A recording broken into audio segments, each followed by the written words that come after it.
Hello and welcome to episode 22 of Battlefield 4 News.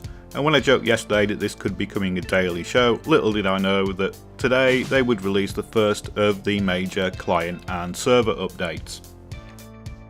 So this is the client update for the 30th of January and it's released on the forums as usual, so you can go and have a look at it there. But I'll take you through the details of what's been announced. So as usual, you may get some downtime during this because they're also updating the game servers and it's probably going to take a few hours for all the servers to be updated. So this update is in preparation in part for the Second Assault DLC and they're going to announce its release date soon. It's also got the first release of Mantle support, but it isn't a full release of Mantle support and I'll explain why in a moment. So this is all it says about Mantle. The new Mantle render has been added to Battlefield 4. Players who meet the system requirements can expect a performance increase by using this new low-level graphics API. And it's the system requirements that are going to be the issue for most of us.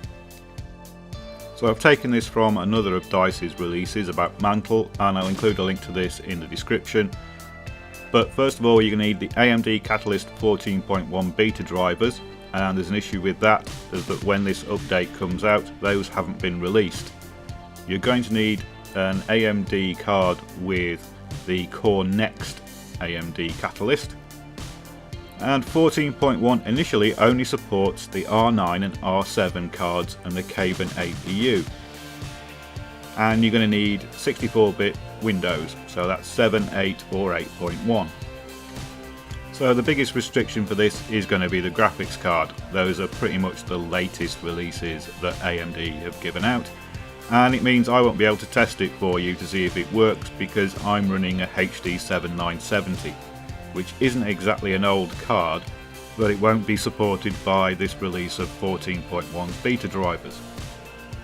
So I think this is going to temper the excitement for Mantle slightly because, you know, if a 1-year-old card isn't going to be able to run it on launch, then this is pretty much an elite gamers club at the moment. So they've announced that this patch has got several performance updates for CPUs and GPUs, and the first of which is they're tweaking how the game handles CPU multi-cores.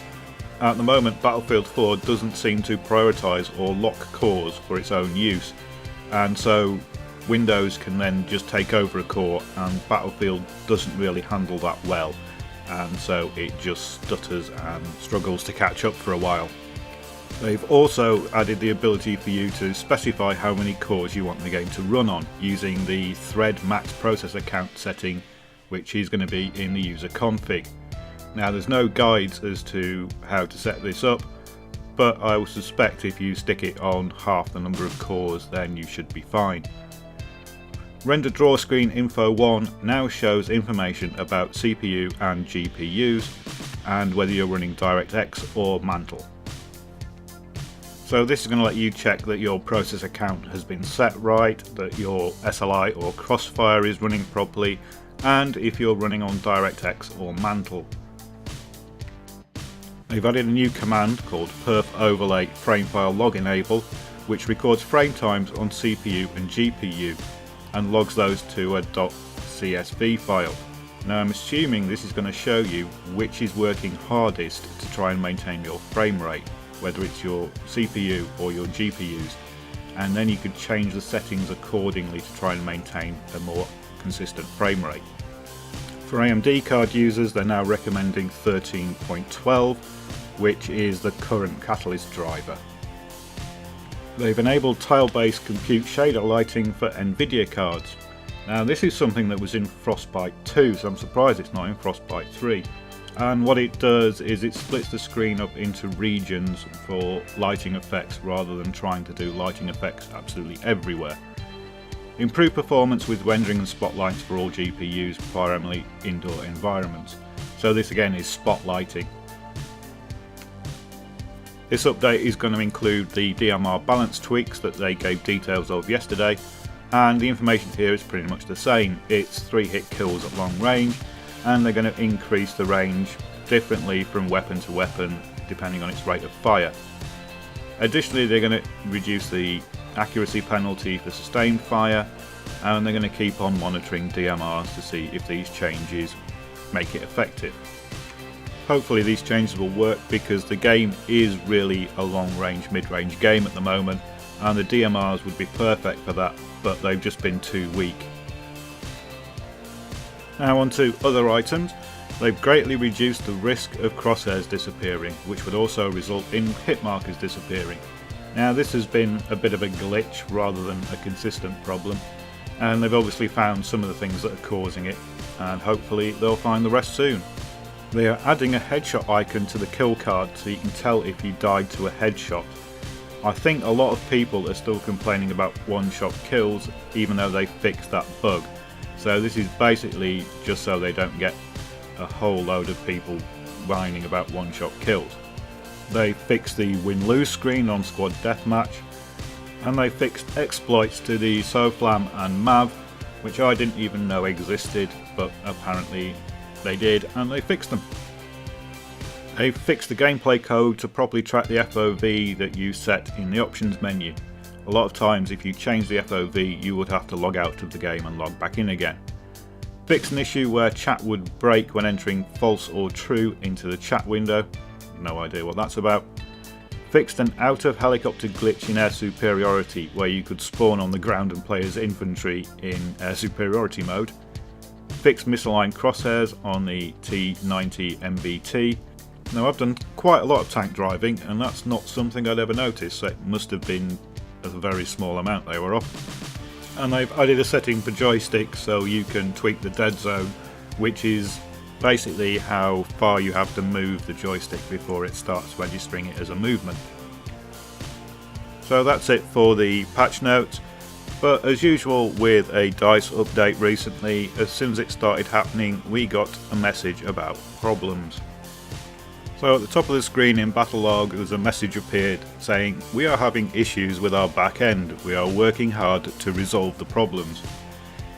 Issues with their back end. Okay, there are several obvious jokes in there that I won't do, but I have no idea what this message means. It doesn't state what the problems are, just that they're having some.